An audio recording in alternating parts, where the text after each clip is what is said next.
فإذا عبروا عليه وقفوا على قنطرة بين الجنة والنار فيقتص لبعضهم من بعض فإذا هذبوا ونقوا أذن لهم في دخول الجنة. Après avoir traversé ce pont, on les stoppera sur un autre pont. Ce pont-là, on l'appelle Qantara. Il est différent du premier. C'est un peu le même style de pont que l'on a déjà sûrement rencontré. Vous savez, des ponts de forme, qui ont des formes d'arc et qui sont généralement au-dessus de fleuves. Ce pont-là, on y sera stoppé. Mais ce n'est pas un pont qui a pour but de traverser, comment dirais-je, deux points séparés l'un de l'autre. C'est un pont qui se trouve donc après As-Sirat et dont le but est de régler les comptes entre les croyants. Et il est important de préciser ici que le règlement de compte, il a déjà eu lieu auparavant. Mais il y a une différence entre le règlement de compte qui a eu lieu lors du jugement et ce règlement de compte, celui-ci. Parce que le règlement de compte auquel le prophète fait référence dans le hadith al-Muflis, le faillitaire, comme quoi il y a des gens qui ont été malfaisants envers d'autres, que ce soit avec leur langue, que ce soit avec leurs mains, que ce soit vis-à-vis de leurs biens et autres, eh bien, ils devront rembourser leurs victimes en leur donnant leurs bonnes actions. Et s'ils n'en ont plus, alors ils prendront les mauvaises actions de leurs victimes. Ça, c'est avant la traversée du pont. À ce moment-là, quand on a traversé le pont et qu'on se retrouve sur Al-Qantara entre croyants, eh bien, il y aura encore des résidus de rancune dans la poitrine de certains vis-à-vis d'autres pour des querelles quelconques. Et là, on ne les laissera pas entrer au paradis avant de s'être purifiés de ces rancunes-là. Avant que les gens qui gardent vis-à-vis d'autres personnes de la rancune, de la rancœur, de la haine ou autre, soient purifiés de ces sentiments-là. Comme Allah dit subhanahu wa ta'ala dans le Coran, وَنَزَعْنَا مَا فِي صُدُورِهِم مِّنْ غِلٍّ إِخْوَانًا عَلَى سُرُرٍ مُتَقَابِلِينَ. Et nous avons retiré toute trace de rancune de leur poitrine. Ça, c'est avant qu'ils rentrent au paradis. On ne rentre au paradis qu'avec un cœur pur de toute rancune.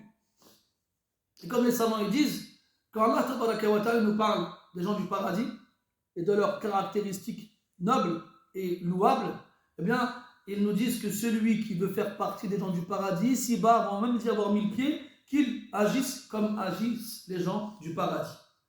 Et c'est dans ce sens-là que Cheikh al-Islam disait, rahimahullah ta'ala, qu'il y a ici-bas un paradis.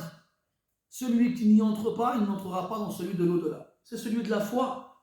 Parce que celui qui a le cœur apaisé par la foi, il vit comme les gens du paradis. Même si le ciel il s'abat sur eux, même si la terre les engloutit, même s'ils voient les membres de leur famille mourir les uns après les autres, leur cœur il est apaisé. Son cœur il est apaisé par quoi? Par la foi. Quoi qu'il arrive, quoi qu'il se passe, il y a dans son cœur, il y a Allah subhanahu wa ta'ala. Donc il est apaisé.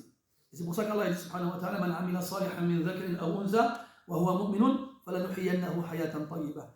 Quiconque croit, quiconque fait les actions vertueuses, en étant croyant, qu'il soit un homme ou une femme, nous lui ferons vivre une vie paisible et agréable.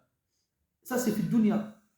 Et fi l'akhirah, wa ma al-hayatu ad-dunya illa la'ibun wa lahwun wa la'ib. وإن الآخرة لهي دار الحيوان وإن الدار الآخرة لهي الحيوان. Et la vie d'ici-bas n'est qu'une distraction, un amusement. Et la demeure dernière, c'est elle la vraie vie.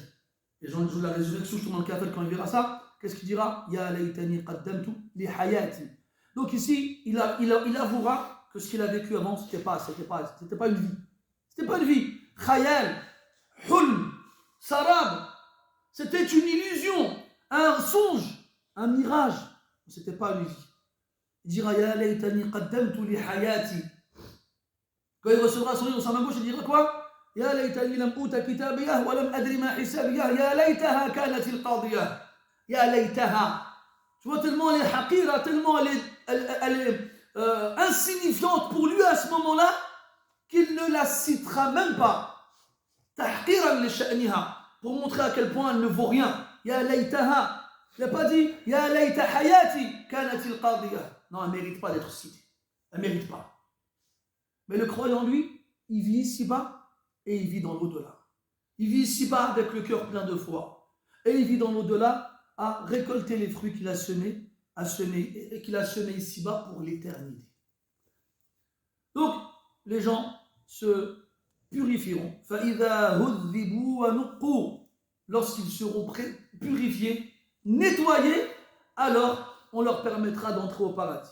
C'est seulement là qu'ils pourront rentrer au paradis. Donc, si tu veux être parmi les premiers à rentrer au paradis, débarrasse-toi de toute rancune présente dans ton cœur ici. Vous savez, on est tous pleins de ce genre de phrases. Je ne parle même pas le jour du jugement. Le jour du jugement, il verra, on va régler nos comptes. Je pense que, en général, la plupart d'entre nous avons déjà dit ce genre de phrases-là dans notre vie, ou au moins on le ressent au fond de nous.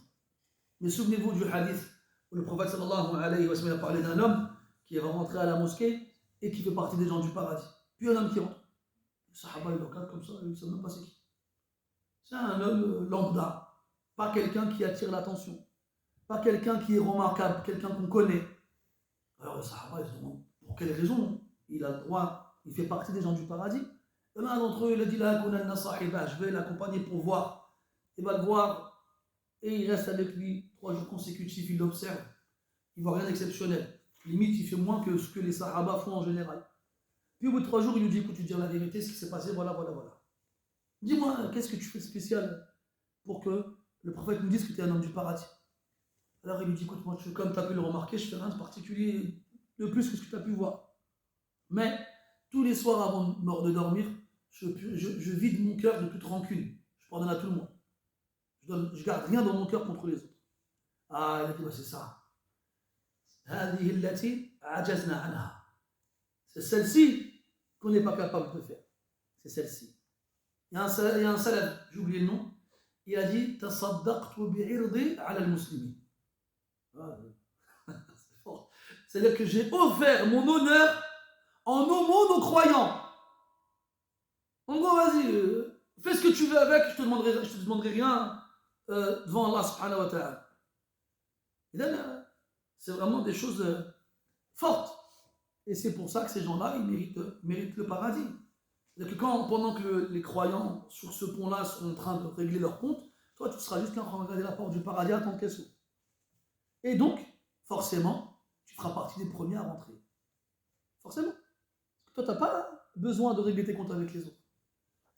Al-Muhim, bien entendu, tout le monde rentrera au paradis, mais la particularité de faire partie des premiers à y entrer montre le mérite de ces précurseurs sur les autres.